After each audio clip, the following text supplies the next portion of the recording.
ABC 10 News at 11 starts now. Coronavirus cases are on the rise again in California. Today, Governor Gavin Newsom saying hospitalizations and a number of ICU cases all going up. Good evening, I'm Kimberly Hunt. And I'm Steve Atkinson. In San Diego County, a record 335 new cases and 5 new deaths were reported today.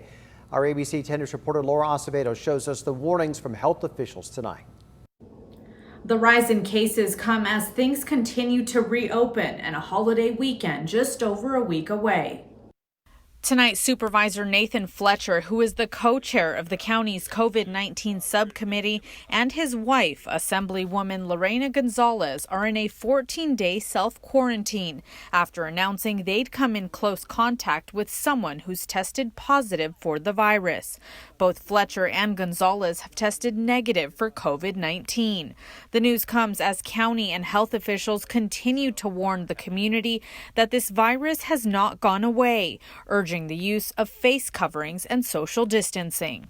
And we cannot impress upon people more the importance at this critical juncture when we are experiencing an increase in cases that we had not experienced in the past. Coronavirus cases in San Diego County hit a record for new cases Thursday. In the state, hospitalizations and ICU cases are going up. What we did do is we pushed out because of these innovations, the growth of that curve, but more modestly, so that we had time to develop more capacity in our hospital system.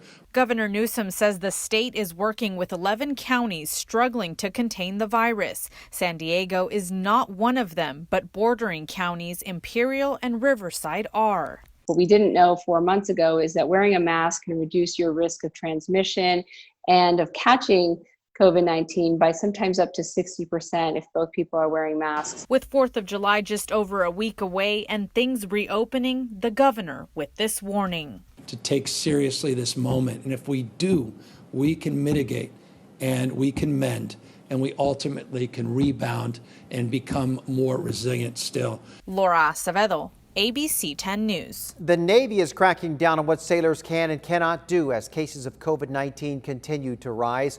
According to new restrictions, sailors are not permitted to go to pools or gyms, tattoo parlors, barber shops, nail salons, or movie theaters.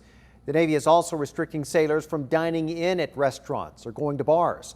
The list goes on to include beaches and any store considered non-essential. The San Diego Sheriff's Department needs your help to find this missing woman. The department says 27-year-old Caitlin Schwint posted a message on her Facebook page last night indicating that she was at the Paula Casino. Now, in the post, she said she thought she had been drugged, assaulted, and didn't know where she was. Caitlin is described as 5 feet 5 inches tall, about 135 pounds, with brown eyes and brown hair. Anyone with information is asked to call the Sheriff's Department. A police reform bill was passed today by the House of Representatives named in honor of George Floyd. The bill bans chokeholds at the federal level and forbids no-knock warrants on federal drug cases, among other reforms. The measure passed mostly along party lines, with 3 Republicans crossing the aisle. And this comes as the collapse of a Republican bill in the Senate leaves the final legislation in doubt. The Poway Unified School District is promising to fight racism and correct systemic inequity.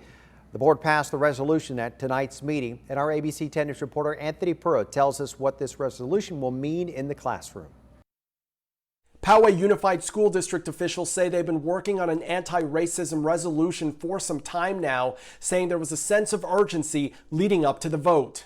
As a student that attended PUSD for all of my education up until college, I know racism has been tolerated in this district far too long. That's one of many public emails read out loud at the Poway Board of Education's virtual meeting on Thursday. The board went on to take a stance against racism by unanimously adopting this resolution, committing the district to review its curriculum and make sure it represents diverse viewpoints.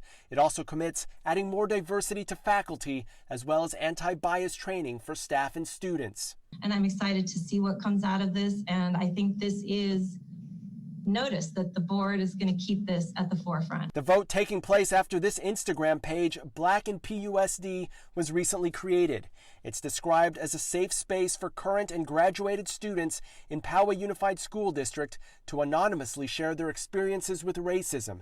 It has thousands of followers and dozens of comments. The school district's chief communications officer, Christine Peck, says the resolution was in the works before the Instagram page went up. However, she says the comments on the page underscores the significance of the commitment the board made. Really creates a sense of urgency.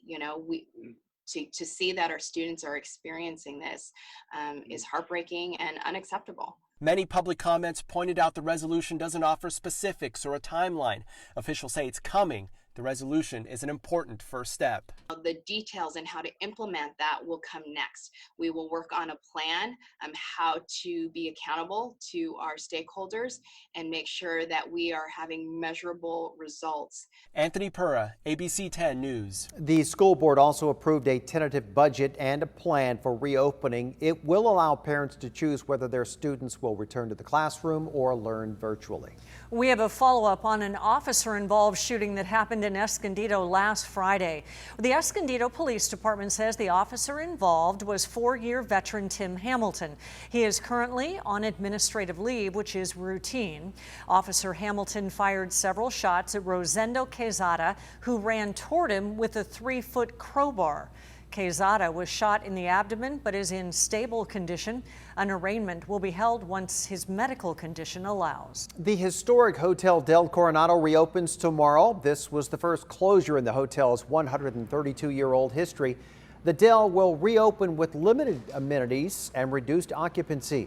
In addition, employees and guests, they will be required to wear face coverings in public areas. The hotel's main pool and cabana guest rooms, they will remain closed until at least July 19. Outrage tonight from the medical community over the treatment of San Diego Public Health Officer Wilma Wooten. A group of local doctors is upset that no one came to Wooten's defense when her home address was made public during a Board of Supervisors meeting.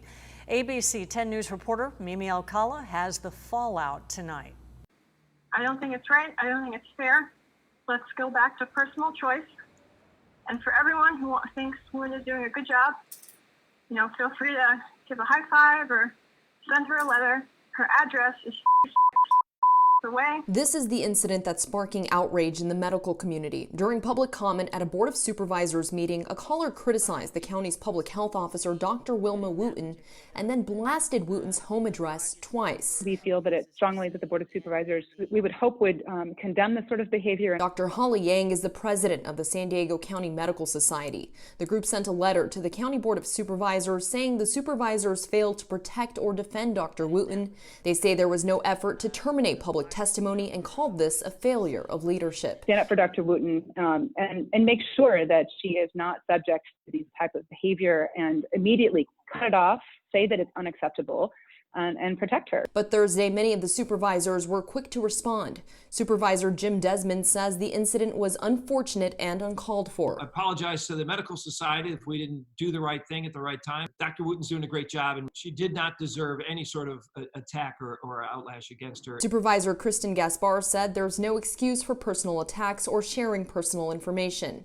Supervisor Nathan Fletcher, who is the co-chair of the county's COVID-19 subcommittee and works closely with Wooten, says Dr. Wooten has earned and deserves our respect. Supervisor Greg Cox, who's also on that committee, says he condemns what happened and thinks Dr. Wooten has done an outstanding job. He went on to say, as a public agency, we cannot block speakers from using their First Amendment right to make comments at our meetings. Comments made at the board meeting are live, and the remarks made the other day happened too quickly for us to prevent them from going out over the air. He also went on to say they redacted Wooten's personal information from the archived video. Dr. Wooten, we know you have a hard job. We respect you. We support you. Mimi Alcala, ABC 10 News. UC San Diego is moving forward with a plan that allows a limited number of classes to be held in person this fall. Today, the school announced about 30% of its classes will be in person. They will be limited to fewer than 50 students or 50% of classroom capacity, whichever is smaller. And one junior says he's fortunate he still has another year. As a junior, I think it's tough, but not the worst. I feel kind of bad for all the seniors who are going in right now because you're missing out on potentially really big classes. Students who do live on campus will be screened daily for symptoms. They'll also be offered a coronavirus test kit on move-in day. 10 of the museums in Balboa Park will be back open by the 4th of July. That includes the Air and Space Museum, which is already back open. And the parking lot in front of the museum is getting a makeover. That area is being turned into a pedestrian-friendly zone with turf, landscaping, and enhanced lighting. No word when it's going to be completed, but construction was going on while the park was closed. Well, breaking news, the Trump administration is formally calling on the Supreme Court to completely strike down the Affordable Care Act. The administration makes the case in a legal brief that was filed today. It's backed by 20 Republican-led states that want to invalidate the law. Justices will hear the oral arguments as soon as October.